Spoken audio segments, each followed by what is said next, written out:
Victoria the Axiom Purefoy. Sound it, Victoria. Great, love y'all meeting.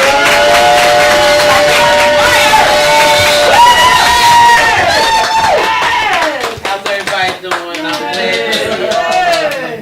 I do have a question, however. Yes.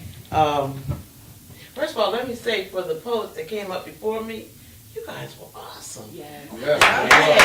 Y'all want to go upstairs? But I have a question for you. Have any of you ever been teenagers? Just one. For a little while. Okay. Well, I want to tell you a little story. This story is in my autobiography. I decided a few years ago to write my autobiography, my life story, and I put this particular story in there, and it's called Teenage Life. Now, I know it by heart, so I'll just tell you. But this is the book that's in it, Blade of Grace. Yes. Okay. When I was 13, I thought I had arrived until Grandma Luella set me straight. She said, go on upstairs, gal, and clean up that bathroom. I walked up the first 3 steps in my mother's house. Now watch this, y'all.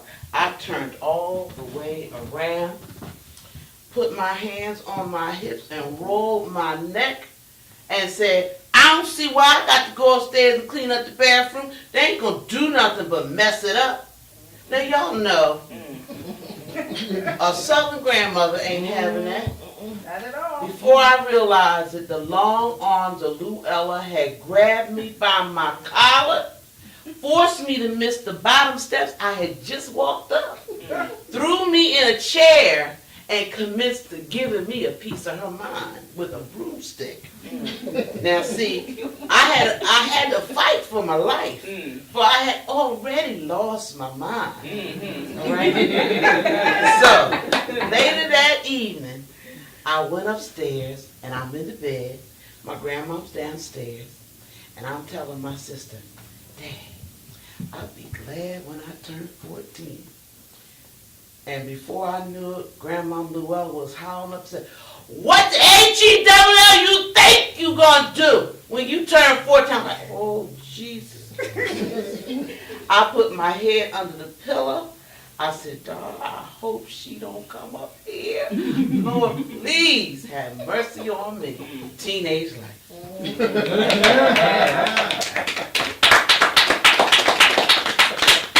know, as teenagers, I think that we kind of have crazy anyway.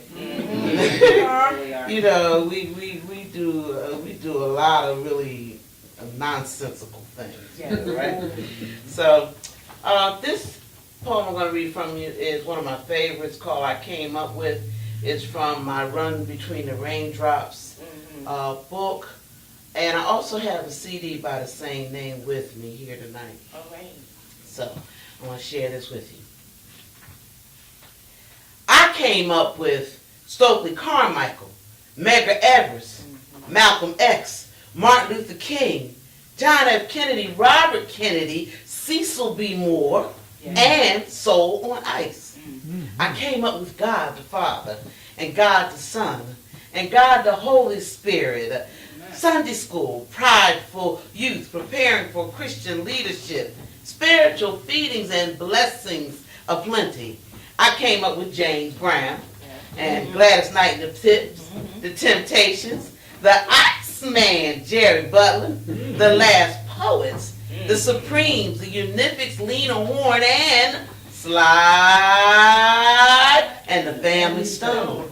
I came up with civil rights changes, and civil rights marches, and civil rights banners, and civil rights mentors, and civil rights going by. I came up with a Sunday school teacher and a pastor who taught, my life exists with God walking ahead of me, the Son carrying me, and the Holy Spirit keeping me strong. I came up with music that is unforgettable. That's what you are. That made me say it loud, and I'm black and I'm proud. Say it. Can I have a talk with you? Can I make your dreams come true? Can I be in love with you? Oh, child, I would if I could.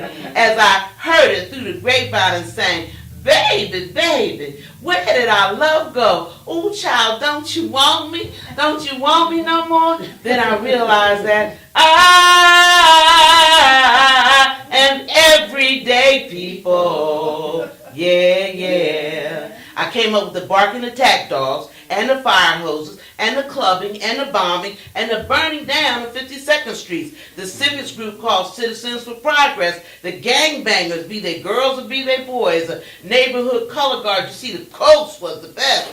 Gil Scott Heron's, the revolution will not be televised. The revolution will not be televised. The revolution will not be televised. I came up with Mahalia Jackson in One of These Mornings and Shirley Caesar's No Charge and the Hawkins, I'm going up yonder. The Ward sisters, Yolanda Adams and Vicki Winans saying, I had a talk with an old friend.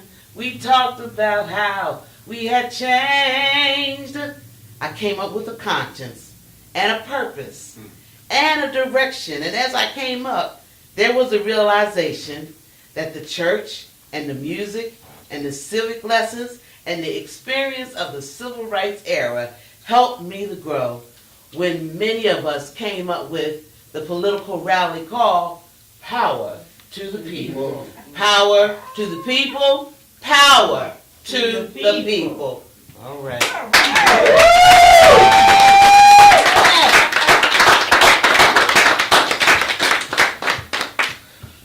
Realized me, she mentioned that I had just come out with 3 new books. I have 2 of the books in my hand here, Peace Like a Stream, which is poetry, and Triumph in Crisis, which is a medical narrative. I share this with you because I personally am a walking miracle. I have had surgery on both of my feet. I have had both of my knees replaced. I've had neck surgery. I've had 2 breast cancer scares. I had twins, and I had a son with the twins. One was born natural, one was born by C-section. And the second, when I had my son, he was born by C-section. I have had brain surgery. I've had surgery on my neck, and I have a pacemaker. But I'm still alive, and I'm still moving, and I'm still striving.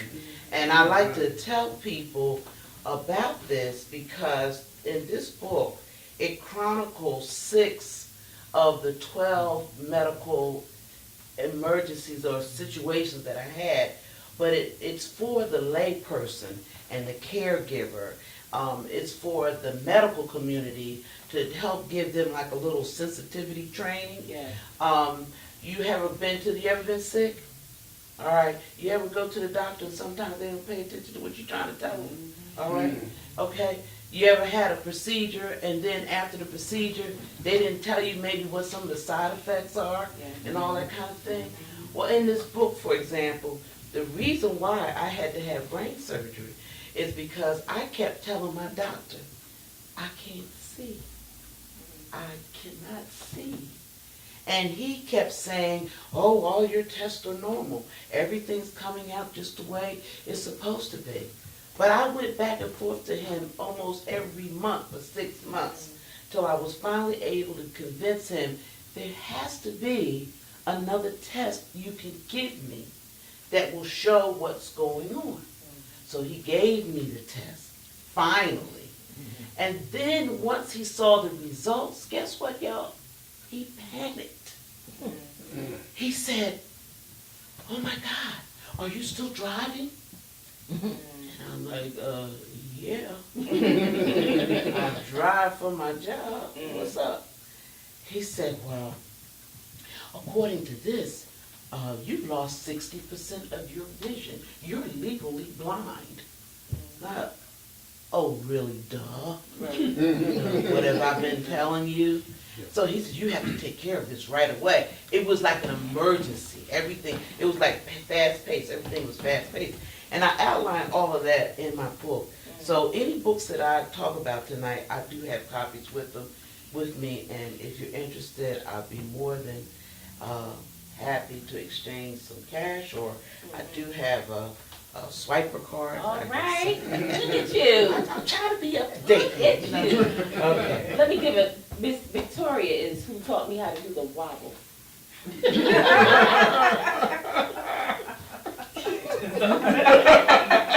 know what? Miss Victoria taught me how to do the I'm gonna get you wobble. for that. We were at a poetry event, and it really wasn't to me the most conducive place. It was in a bar. It was on a bar. You know, it was supposed to be like a restaurant. So like this half of it was a restaurant, and over here was a bar, and all the loud people were over here. So anybody was over here, they heard all conversations going on over there. And then they jumped down, they threw the wobble. Like, come on, realize. She said, Miss Victoria, I don't know how to do it. Girl, get up here and come on, do this thing, right? But she learned how to do it real quick. Thank you. I'm gonna now. read this. You know, we've been through a lot as a country, right?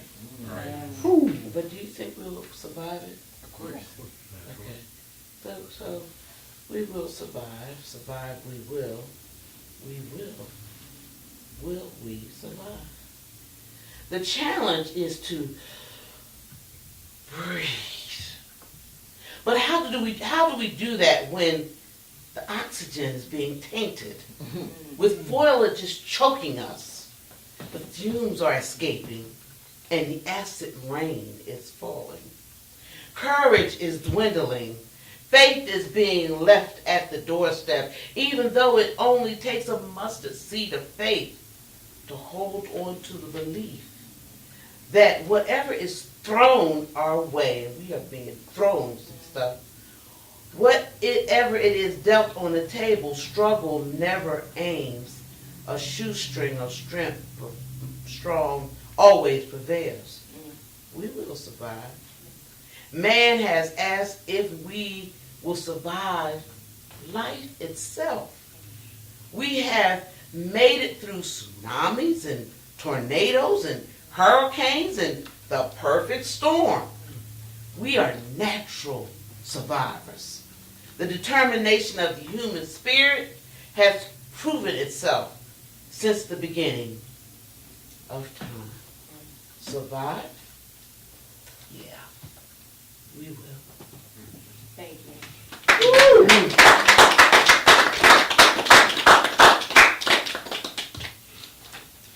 Now this is you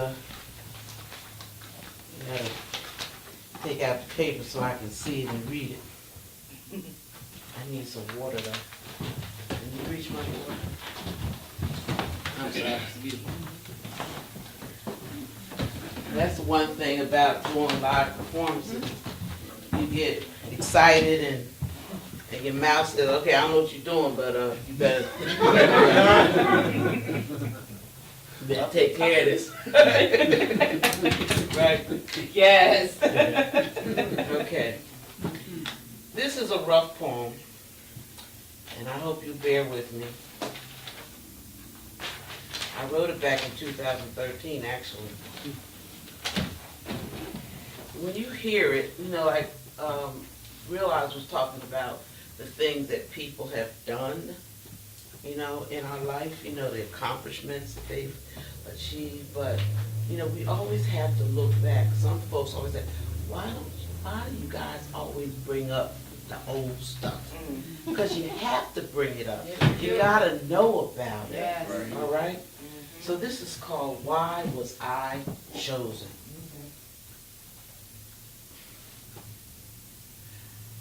My boughs reach as far as my roots can expand. I was created by the master planner to make carbon and clean the water. He stretches me to the sun and a never-ending sky, which makes the Father smile. As much as he smiles at me, however, he also cries about the cruelness and judicial manner in which his cherubs are crucified, as they ruin the sunlight that is supposed to shine through me. It takes me 15 years to mature. While I grow, I watch the meanness of men towards my offsprings and his own children. As a form of brutal punishment, I am used to destroy life through a process called a good stringing up. People come with tearful eyes, and many times there is no real crime. I only want God's children to sit under my shade and have a picnic. However, an American flag shaped like strong twill is encased around human necks as blood from a prior beating streams down my branches. I weep as their blood scars my limbs and trunk. Why am I a part of this? Why was I chosen? Father, the rain won't wash away the blood stains or pain nor the days old stench off of me. I have watched that same victim's bulging eyes staring up at me, and they won't stop. For years I have watched that same victim work hard and clean someone else's house right across from where I stood. I don't want to participate in this. Why have I been chosen? The rope used to be connected to a swing that brought glee and laughter to a child's voice. And that rope used to be used for hanging clothes that would blow in the breeze and catch the warmth of the sun rays. God, please tell me, Lord, please tell me, why have I been chosen to be a part of this? The humanoid fruit hurts my limbs as it hangs in suspended animation. The mobs and the judicial system believe I don't have any feelings or emotions about their acts of cruelty. I have even watched men and women and children stand before me, leering and gloating and sneering and even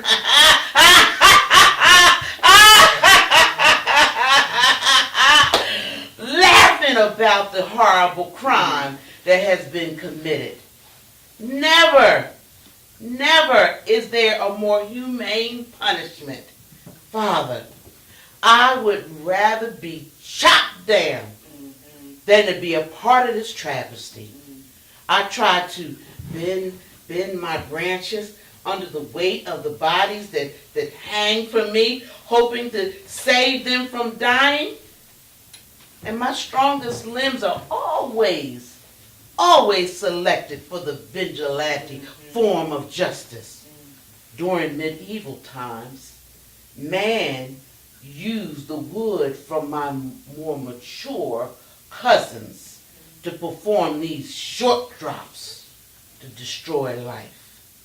In modern times, the humans have come directly to me to perform their form of justice every time they attach a live body to my limbs.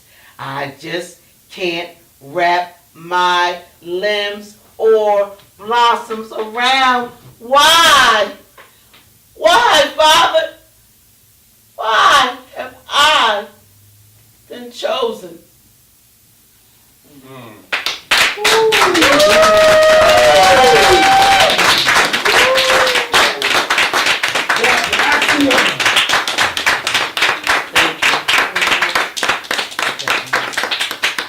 This last piece I'm going to share because I was asked to. It was written when President Obama won the presidency. And I had an opportunity to go down to Washington, D.C., to the inauguration, to stand on Capitol grounds, to freeze my tail off. Because I wanted to make sure I saw this man be inaugurated. Plus, I had an opportunity to go to the Southern Ball, which was one of the inauguration balls. And at the time, this was before I had gotten my replacement knees, and I was walking literally sometimes on 2 canes. And because I was on these canes, they placed me in the handicap unit, and I had my girlfriend with me.